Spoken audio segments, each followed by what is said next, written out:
Indonesia diketahui memiliki berbagai kisah unik penuh mitos, seperti halnya beberapa cerita legenda rakyat.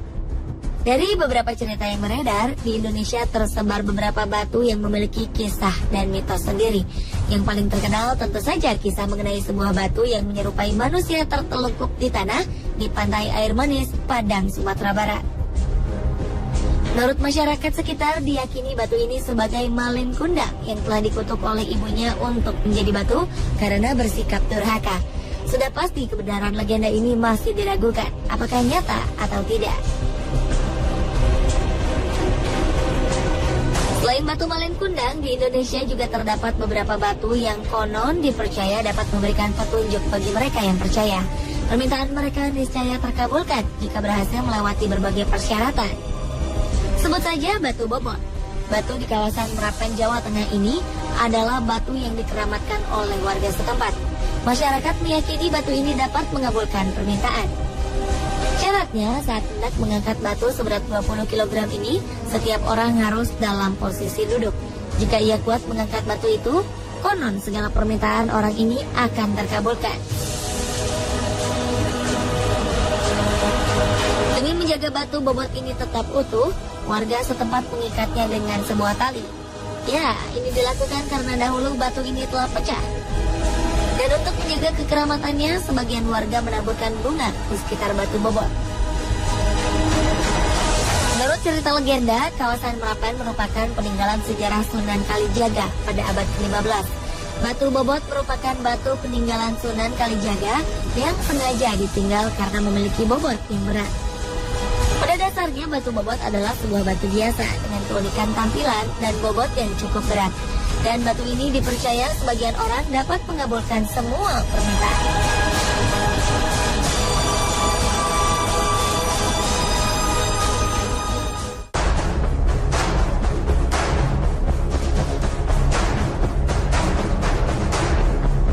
Sementara di Batu Sangkar, Sumatera Barat, selama ini terkenal dengan keindahan alamnya dan mempesona. Selain itu, ternyata ada juga satu ciri khas negeri di ranah Minang ini, yaitu batu angke-angke, yaitu batu istimewa yang konon kerap berubah-ubah beratnya. Batu angke-angke ini berada di sebuah rumah gadang keturunan Datuk Bandaro Kayo di Nagari Tanjuang, Kecamatan Sunggayang, Kabupaten Tanah Datar, Batu Sangkar.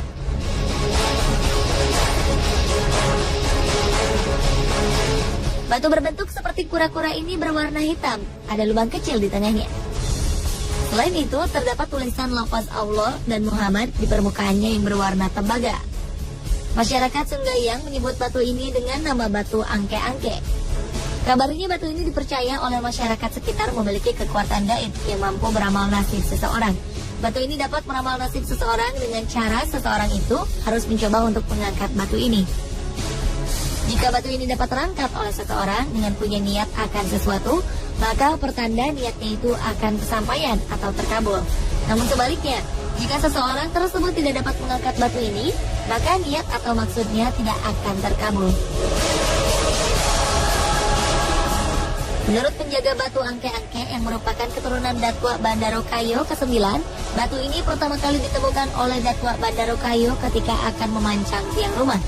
Konon dahulunya Datuk Bandaro Kayo merupakan kepala kaum suku Piliang yang bermimpi didatangi oleh seorang ulama besar bernama Syekh Ahmad. Dalam mimpinya, Syekh Ahmad berpesan agar Datuk Bandaro Kayo mendirikan sebuah kampung yang kini disebut dengan Kampung Palagan. Keanehan terjadi ketika Datuk Bandaro Kayo mulai memancangkan tonggak pertama. Ketika itu terjadi gempa lokal, disusul dengan hujan panas selama 14 hari 14 malam. Dengan terjadinya peristiwa ini, masyarakat mengadakan musyawarah. Pada saat musyawarah berlangsung, terdengar suara aneh dari lubang tempat Datuk Bandaro Kayo memancangkan tonggak pertama, yang memberitahukan bahwa di dalam lubang tersebut ada sebuah batu. Suara gaib ini berpesan agar batu ini dijaga baik-baik oleh penemunya. Datuk Bandaro Kayo memberikan nama batu ini dengan sebutan Batu Pandapatan. Sejak itulah, keunikan batu ini menjadi perbincangan. Tak diketahui siapa yang memulai atau siapa yang bermimpi bila batu ini dapat meramal nasib.